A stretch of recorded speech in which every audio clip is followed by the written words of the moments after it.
সেই গোলের দেখা এখনো পর্যন্ত পায়নি।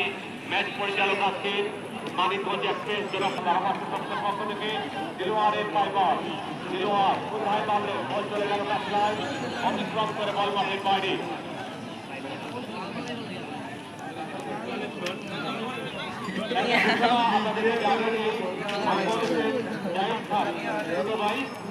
যদি কামরান গোল করতে পারে তাহলে 500 টাকা প্রদান করা হবে। আমি ধন্যবাদ জানাচ্ছি জাহিদ খানকে এর এই অত্যন্ত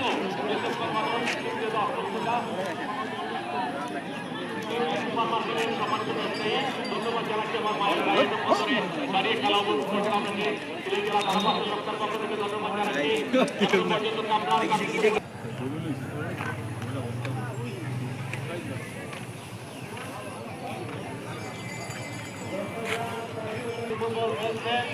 তার জন্য